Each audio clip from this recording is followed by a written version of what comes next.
Sahabat beriman yang dirahmati Allah, dalam agama Islam, zina merupakan salah satu dosa besar yang sangat dibenci oleh Allah. Dalam kehidupan sehari-hari, kita mungkin tidak menyadari bahwa ada banyak bentuk zina yang harus dihindari, baik itu secara lahir maupun batin.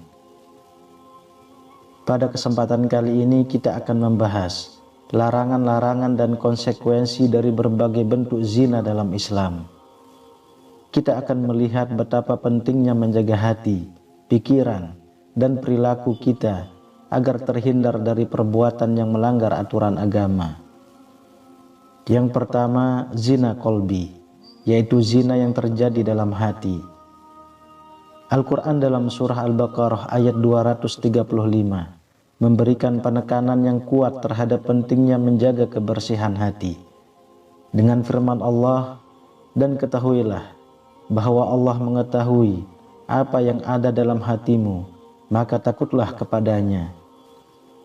Hal ini menggarisbawahi bahwa pikiran dan perasaan yang kita simpan dalam hati juga menjadi objek pengawasan Allah.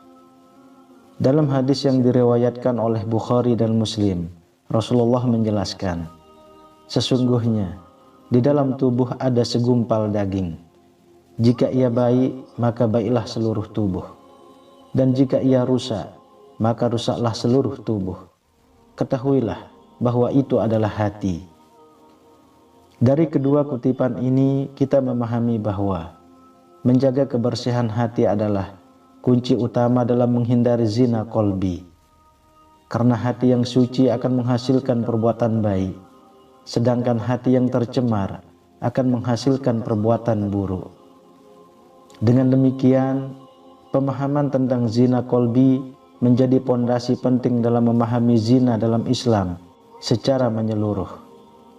Hal ini mengingatkan kita akan pentingnya menjaga kebersihan hati dan menjauhkan diri dari pemikiran-pemikiran yang dapat membawa pada perbuatan dosa. Yang kedua, zina al-lamam, zina yang terjadi melalui pandangan mata.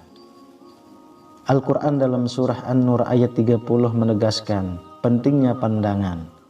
Dengan firman Allah, katakanlah kepada orang laki-laki yang beriman, hendaklah mereka menahan pandangannya dan memelihara kemaluannya, dan demikian itu adalah lebih suci bagi mereka.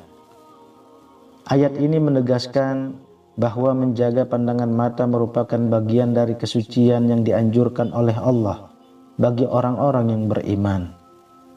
Dalam hadis yang diriwayatkan oleh Imam Al-Hakim, Rasulullah menjelaskan bahwa pandangan adalah salah satu sarana dari banyaknya sarana-sarana iblis untuk menyesatkan manusia.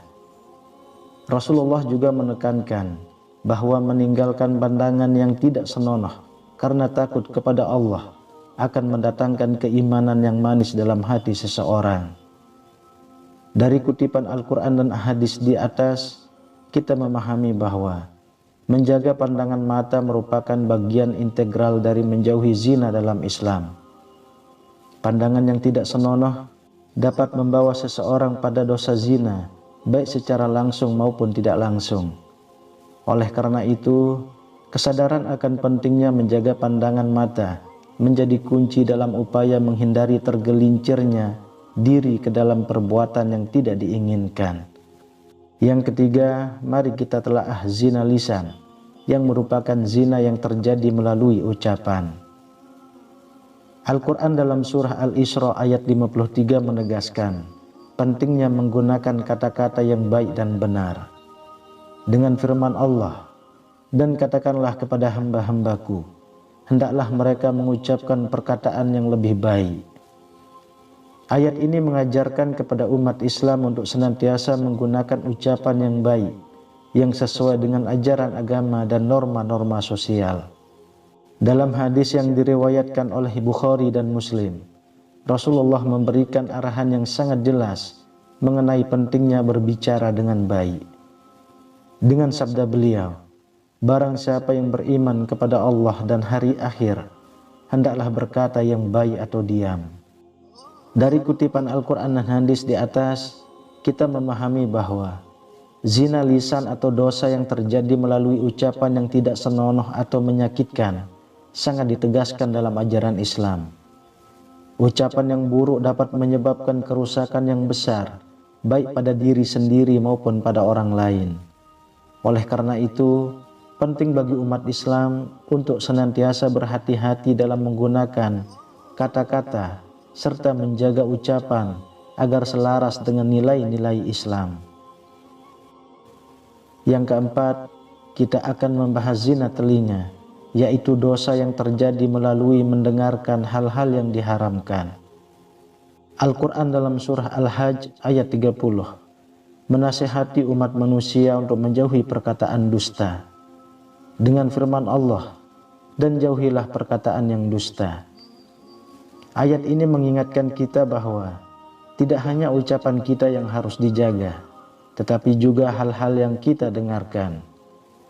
Hadis yang diriwayatkan oleh Imam Muslim juga memperkuat hal ini dengan menyatakan, akan ada nanti di antara umatku orang-orang yang duduk-duduk berbincang dengan hal-hal yang diharamkan.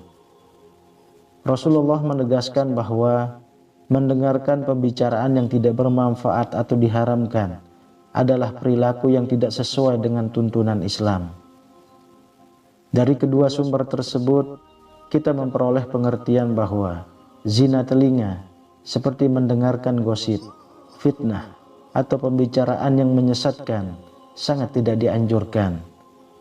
Hal ini bisa membawa dampak negatif pada spiritualitas dan perilaku seseorang.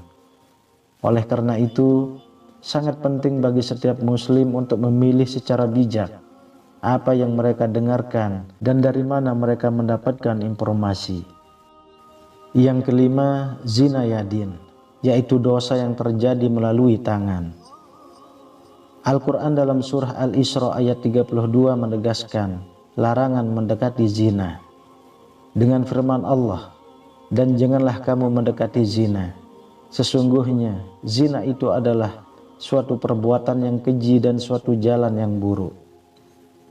Ayat ini menegaskan larangan tegas terhadap tindakan zina, termasuk melalui sentuhan fisik. Hadis yang diriwayatkan oleh Imam Muslim juga memberikan penegasan mengenai zina yang dilakukan melalui tangan. Dengan sabda Rasulullah, dua tangan juga melakukan zina dan zinanya adalah sentuhan. Dari kedua sumber tersebut, kita memahami bahwa tindakan zina yang dilakukan melalui tangan, seperti menyentuh lawan jenis tanpa hak atau melakukan tindakan fisik yang tidak senonoh, sangat dilarang dalam Islam. Hal ini menggarisbawahi pentingnya menjaga kebersihan tindakan fisik dan menghindari perbuatan yang dapat membawa pada dosa zina. Yang keenam, zina kaki, yaitu dosa yang terjadi melalui langkah-langkah yang menuju tempat yang haram. Al-Quran dalam surah Al-Baqarah ayat 168 mengingatkan umat manusia untuk tidak mengikuti langkah-langkah setan. Dengan firman Allah, dan janganlah kamu mengikuti langkah-langkah setan. Sesungguhnya setan itu musuh yang nyata bagimu. Ayat ini menegaskan pentingnya menjauhi segala hal yang dapat membawa pada perbuatan dosa dan maksiat. Hadis yang diriwayatkan oleh Imam Muslim juga mengingatkan kita akan bahaya zina yang dilakukan melalui langkah-langkah menuju tempat maksiat. Dengan sabda Rasulullah, dua kaki juga melakukan zina, dan zinanya adalah berjalan menuju tempat maksiat. Dari kedua sumber tersebut, kita memahami bahwa langkah-langkah yang menuju tempat yang haram atau melakukan perjalanan untuk melakukan dosa adalah perbuatan yang sangat tidak dianjurkan dalam Islam. Hal ini menunjukkan pentingnya menjaga kebersihan dan kehormatan langkah kita, serta menjauhi segala bentuk perbuatan yang dapat membawa pada dosa. Ketujuh, zina al-lamam, yaitu zina yang sebenarnya dilakukan dengan kemaluan.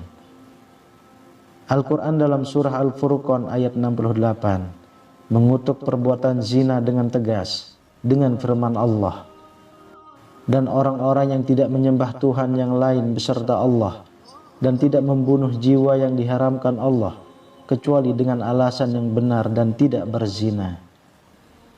Ayat ini menegaskan bahwa perbuatan zina adalah dosa besar yang harus dihindari oleh setiap muslim. Dalam hadis yang diriwayatkan oleh Bukhari dan Muslim, Rasulullah juga memperingatkan bahwa iman seseorang tidak berada dalam keadaan sempurna saat ia melakukan perbuatan zina. Dengan sabda beliau, tidaklah seorang pezina itu berzina saat dia dalam keadaan muslim. Dari kedua sumber ini kita memahami bahwa zina yang dilakukan dengan kemaluan adalah salah satu dosa terbesar dalam Islam.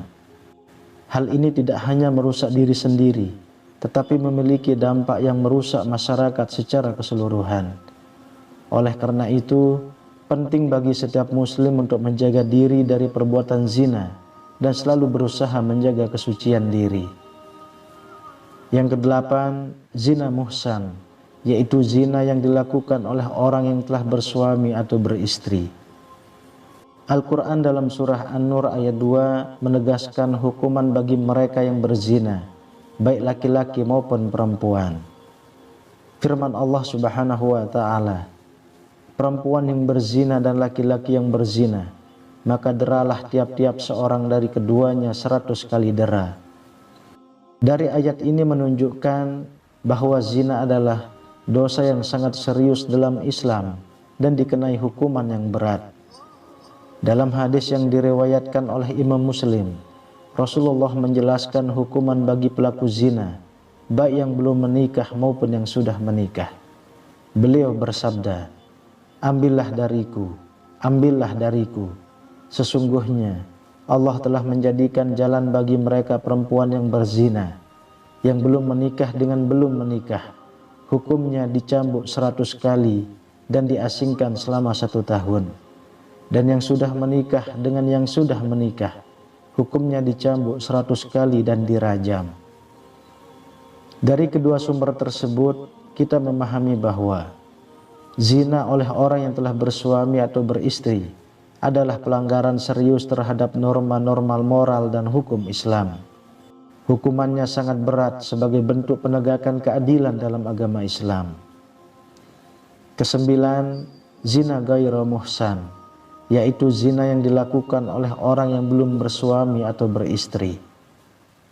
Al-Quran dalam surah An-Nur ayat 2 menegaskan hukuman bagi pelaku zina, baik laki-laki maupun perempuan, dengan firman Allah Subhanahu wa ta'ala, perempuan yang berzina dan laki-laki yang berzina, maka deralah tiap-tiap seorang dari keduanya 100 kali dera. Dari ayat ini menunjukkan bahwa zina adalah dosa yang sangat serius dalam Islam dan dikenai hukuman yang berat tanpa memandang status perkawinan. Dalam hadis yang diriwayatkan oleh Imam Muslim, Rasulullah menjelaskan hukuman bagi pelaku zina yang belum menikah. Beliau bersabda, ambillah dariku, sesungguhnya Allah telah menjadikan jalan bagi mereka perempuan yang berzina, yang belum menikah dengan yang belum menikah, hukumnya dicambuk 100 kali dan diasingkan selama 1 tahun. Dari kedua sumber tersebut kita memahami bahwa zina oleh orang yang belum bersuami atau beristri tetap merupakan pelanggaran serius terhadap norma-norma moral dan hukum Islam.